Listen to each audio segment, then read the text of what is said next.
Secularly speaking, I'm the arbiter of my behavior and the author of my life.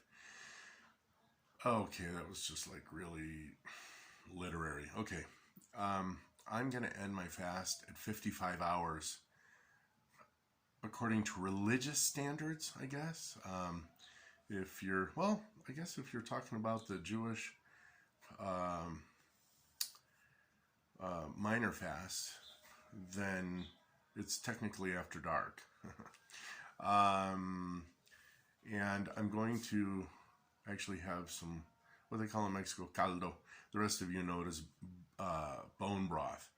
It's chicken, and the juries are in and out in whether bone broth really breaks a fast.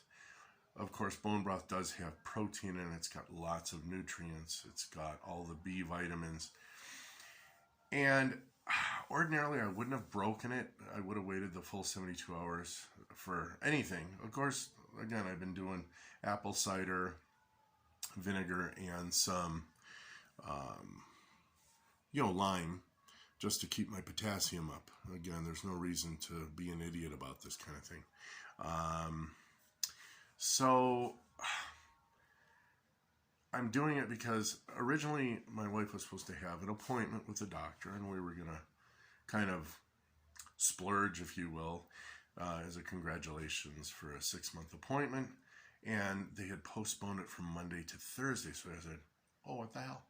Why don't I give it a crack and see if I can do a 72-hour from Monday through Thursday? But you shouldn't go like nuts after an extended fast, 48 hours and more. Right away, you should ease into it with bone broth. And so that's what I'm going to do. So I'm actually going to ease into it with bone broth tonight. That's going to prepare my stomach for tomorrow. Now, I'm not going to eat 10 cups of salad and everything else. I will have prepared some delicious corned beef, natural. If you guys want a recipe for that, I can give it to you. And then for that evening, I would like to be able to, I'm gonna make a chocolate fudge sauce that goes on ice cream. And normally you'd be like, oh, and you'd go nuts and you'd have like, a big old bowl of ice cream. Now I'm going to have one ball, and I'm going to try to keep it under 25 carbs. Now the chocolate sauce is not going to have any added sugar from my part. The chocolate I'm using does have some sugar in it, and we did check the carb level on that. I can't really remember, but it wasn't significant. And since I'm not going to be adding any sugar to it, it's going to have obviously butter, cocoa powder, sugar. No Freudian slip there. No, seriously. The chocolate, and then I can't remember what else. Obviously, it is not starch. There's no cornstarch or anything for thickening. The thickening actually comes from the butter itself, the richness. It seems like there was one more element in there, and I can't. Or maybe that was just it. It was just chocolate. Seems like, I don't know, it was, milk. And that's going to have some carbs in it. So, but that's okay. And then I have, you guys in the U.S., we have the Spanish peanuts, right? They're peanuts with the red skins. And then we have some whipped cream. And then those of you in Buffalo who are on watching my channel here, you'll know, remember the old Mexican sundae? Okay, so that was just a ball of white ice cream with the hot fudge, the whipped cream, and then the Spanish peanuts. Remember? So they used to call that the Mexican sundae. We're going to eat that on Friday night. Thursday night, lie. So again, I just want to prepare my stomach for tomorrow's meal. It's going to be corned beef. I'd probably have a small salad.